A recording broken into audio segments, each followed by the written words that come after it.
Alright guys, welcome back dito sa ating Revit 2026. And dito tayo nag-end sa chapter 13, yung pag-create ng drawing sheets and yung ating custom title block. And to discuss the chapter 14, which is creating 3D views, isa-save as natin to as chapter 14. Itong chapter 13 na ginawa natin sa last video. Ngayon, ang goal natin sa chapter 14 is makapag-generate nitong exterior perspective natin at saka itong interior perspective or perspective views in preparation na rin dun sa ating chapter 15 na rendering. So, itong chapter 13 naka-open, and kung mapapansin nyo, wala pang interior at saka exterior perspective dito sa 3D views. Wherein, yung isinave as ko before, ayun, meron na siyang exterior at saka interior perspective. Also, ang i-discuss natin dito sa chapter 14 is yung navigation tools or yung mga ginagamit natin to navigate in 3D views, orthographic views, yung camera tool, yung ginagamit natin para mag-generate ng perspective view, and then how to lock and unlock 3D views para maiwasan natin yung unexpected or accidental modification. And then lastly, yung section box and section view tools. So, ready na? I-close ko lang tong chapter 14 and then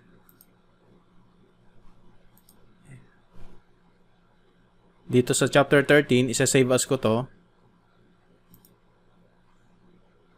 Save as project. And then i-overwrite ko na lang yung chapter 14.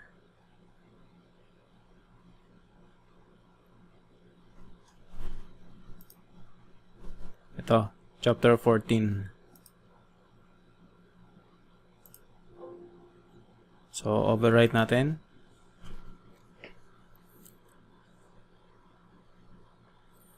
And then mula dito, magge-generate na tayo ng mga perspective views natin, both interior and exterior. Okay, unahin natin dito sa project browser, yung ating ground floor plan, open natin.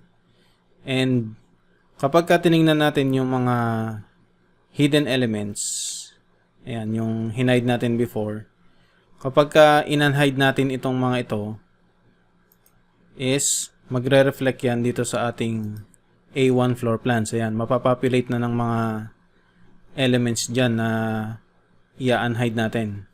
So, kung gusto nating maiwasan yon, itong ground floor plan, close ko lang, is gawan natin ng duplicate view.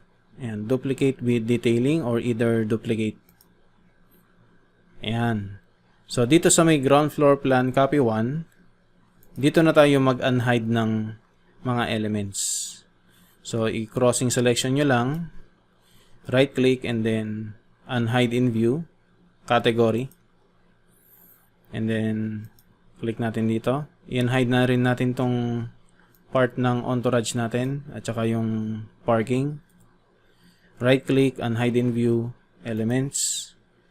And then, hindi ko muna i-show itong mga tags natin, door tags and window tags. So, close.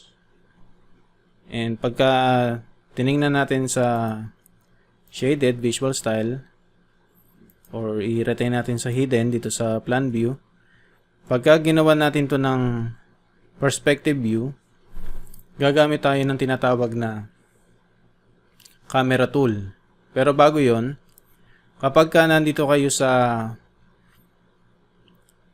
default 3D view, for example, ayan yung ating default 3D view. May mga pagkakataon dito na nahihirapan tayo mag-navigate. And I suggest, pwede kayong gumamit ng navigation tool natin, which is yung steering wheel. Ito. Pwede kang mag-orbit using steering wheel dito. So, click nyo lang yung orbit or i-hover nyo lang dun sa may orbit. Ayan, orbit. And then, hindi siya right click, left click lang. Ito. Puro left click lang to. Ayan. Pan. And then, rewind. Ayan. Parang undo ito na meron kang preview kung saan mo gustong mag-undo. And then also, zoom in or zoom out. Ayan. And I think mas mabilis ito kumpara dun sa mga combination natin sa mouse at saka sa keyboard. At kanya-kanyang preference. And then also, pwede nating iset yung pivot point natin. Halimbawa, dito sa may bubong. Close muna natin to dito sa may bubong. And then, open uli natin tong steering wheel. Yung pivot point natin, mapupunta dun sa selected objects. Ayan. So, hindi na tayo mahihirapang mag-orbit kasi mag-i-stay sa gitna itong selected elements or object. At nandun na rin yung pivot point. Okay. So, next natin, pwede na tayo mag-create ng camera. Now, kung halimbawa, ayaw ninyo nang nakikita yung ibang elements like itong level, itong grids, dito sa inyong perspective view, pwede nating i-hide yun using the visibility graphics override. So, pwede nyo i-type yung VG or VV, or pwede kayong pumunta dito sa properties and then look for visibility graphics override and then click edit. And then tingnan natin dun sa annotation categories. Click natin and then look for grids. Ito, grids. Pagka in-check nyo yon at kinlik nyo yung apply, pansinin nyo yung mga grids dito maglalaho or magiging hidden. And then also, yung ating levels, levels, tingnan nyo itong mga nasa gawing kaliwa sa mga puno. Pag kinlik nyo yung apply, so maglalaho din. So kung gusto nyo medyo malinis tingnan yung inyong perspective view, go ahead and hide the elements na gusto nyong mawala dun sa specific view.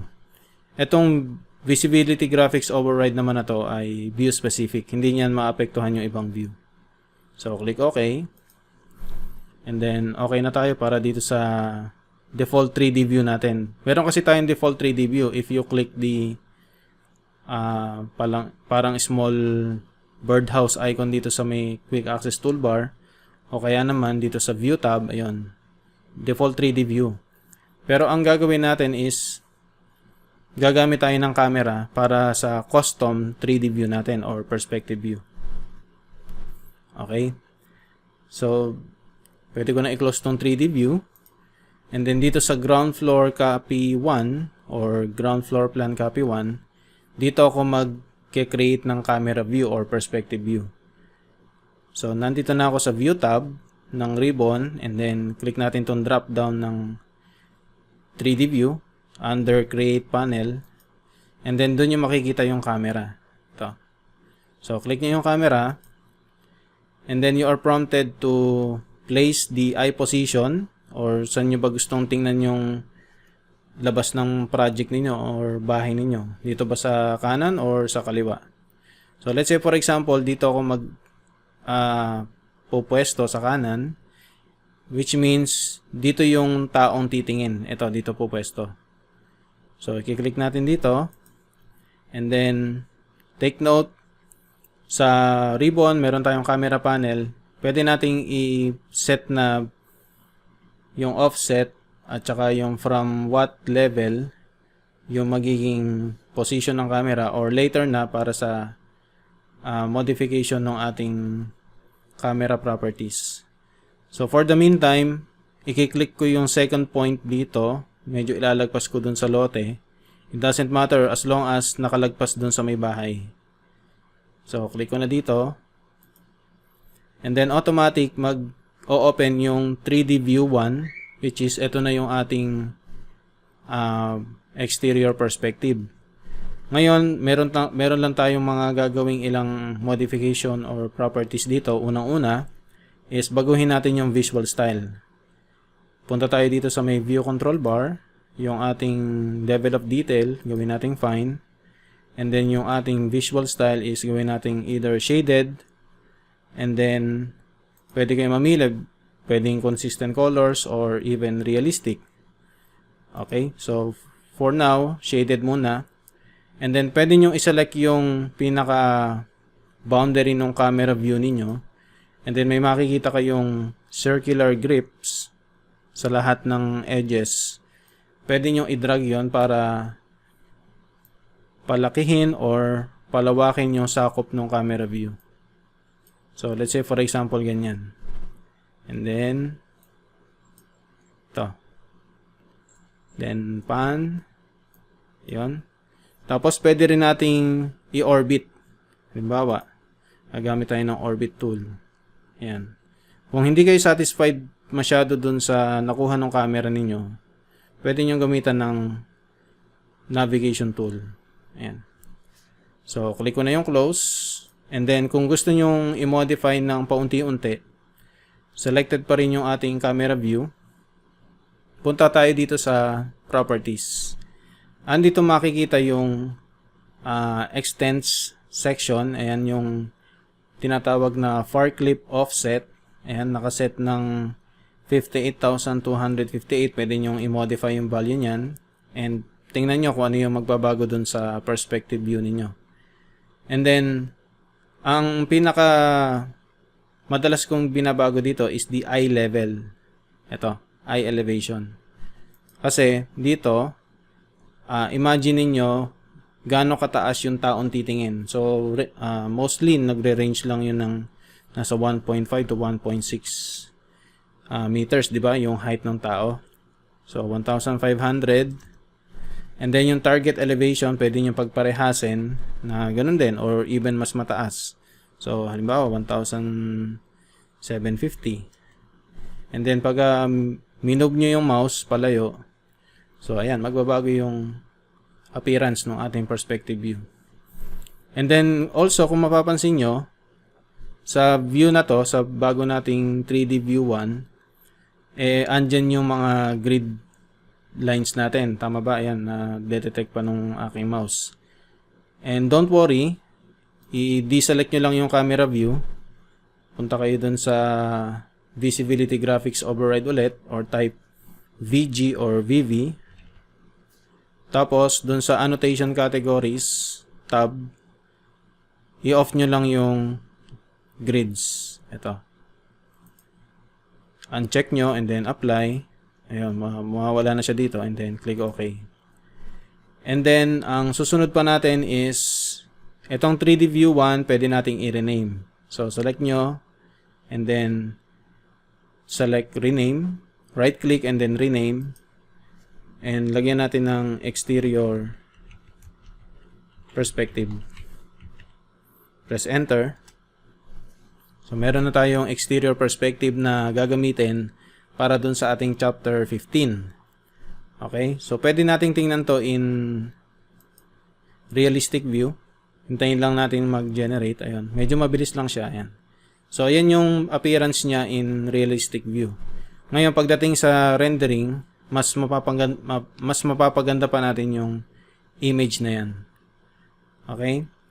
So, halimbawa, gusto nyong i-hide itong pinto nung garahe nyo. So, select nyo lang, right click, hide in view, elements. So, ayan yung appearance kapag na-hide na natin yung pinto ng garahe natin. Okay? So, balik ako sa shaded. Ayan. And then, let's create another perspective view sa loob naman ng bahay.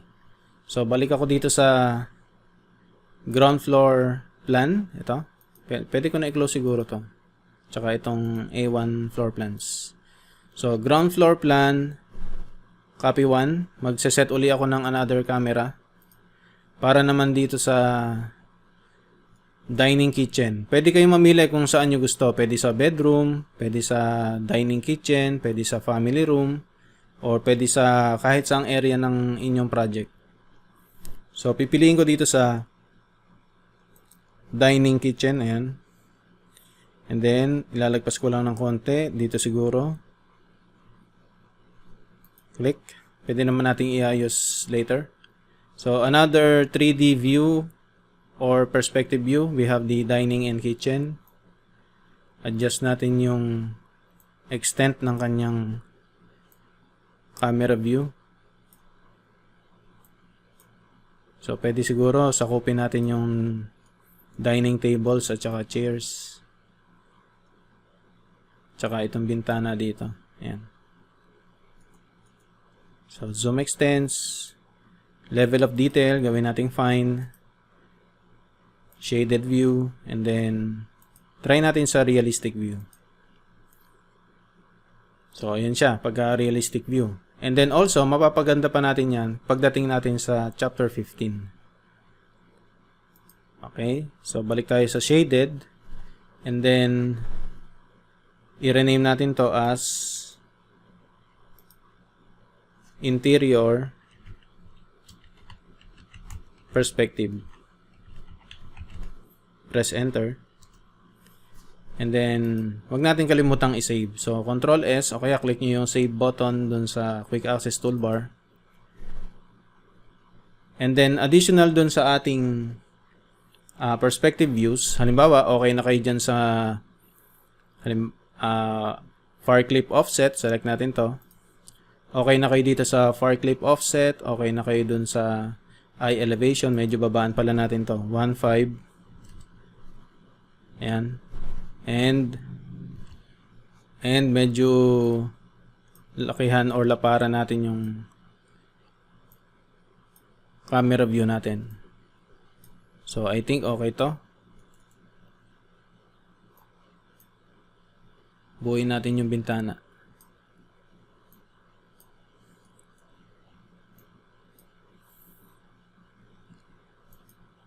Yan. So, let's say for example, okay na kayo dito sa ganitong view. Ang gagawin ninyo to prevent this from accidental or unwanted modification, pwede nyo i-click itong unlock 3D view icon sa view control bar ito. Unlock 3D view. So, save orientation and lock view. Paki-select. Ayan. Anong ginagawa nitong lock view na to or lock 3D view? Pagka sinubukan mong gumamit ng navigation bar, hindi po pwede. Ayan. Kiniklik ko tong navigation bar, hindi siya mai-click. Or kahit mag-orbit ka, shift, middle mouse button, ayan, hindi po pwede. Tama? So, yun yung ginagawa ng lock 3D view. Ngayon, subukan naman natin dito sa exterior perspective na hindi nakalock. Ayan. Pagka kinlik natin itong full navigation wheel, ayan, po pwede siya. Tama? And then kapag okay na kayo dun sa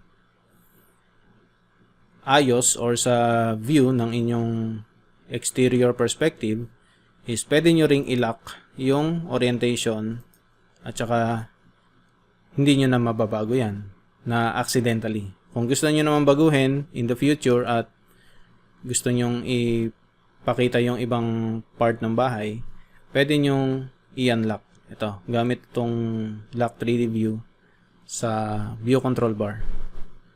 Okay? And then, ano pa ba yung pwede nating i-discuss dito? So, let's have now the default 3D view. Sa default 3D view, kung gusto nyong makita yung ibang part ng bahay, halimbawa, gagamit ako ng orbit, ayan. So, pwede nyo gamitin yan. And also, kung gusto nyo maging specific, ito yung gagawin nyo. Gamit yung 3D, itong view cube, pwede kayong mag-right click dyan, and then, i-orient nyo yung view sa anumang plan view na gusto nyo. Halimbawa, orient to view, floor plans. So, subukan natin yung ground floor plan ito.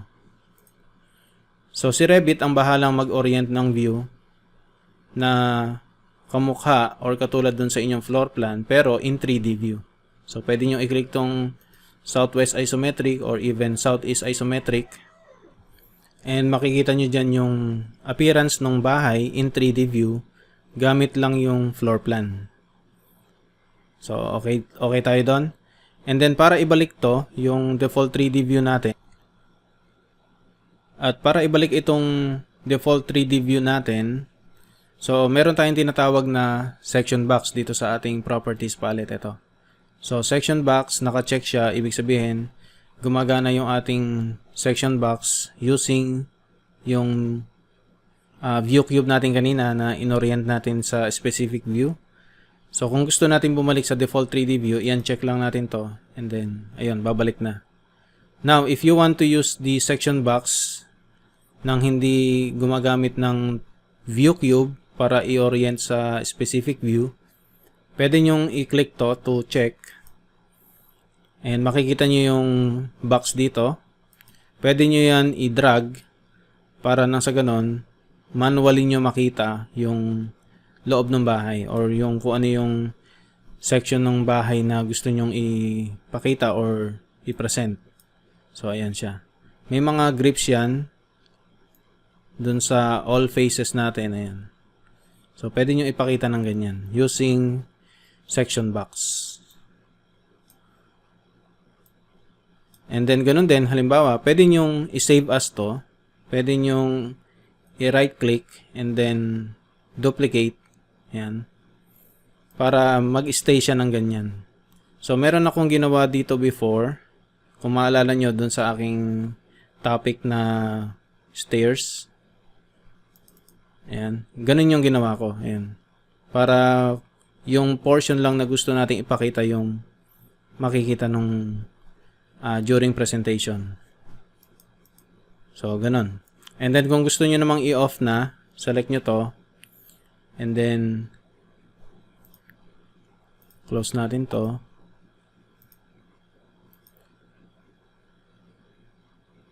I-deselect nyo pala and then, uncheck nyo dito sa properties palette, yung section box. So, babalik na siya sa default. And, siguro hanggang dun lang yung ating chapter 14. Maiksi lang to kasi mas mahaba dito yung chapter 15 natin, which is rendering. Sa rendering, at sa next video, rendering, papakita ko yung rendering gamit ang Revit at saka gamit itong Twinmotion plugin dito sa Revit application. Okay? So, hanggang dito na lang tayo sa chapter 13 and alam ko namang na-attain natin yung ating desired outcome dito sa creating 3D views, interior perspective, and exterior perspective. So, hanggang dito na lang. See you on chapter 15 sa Revit 2026. Thank you and goodbye.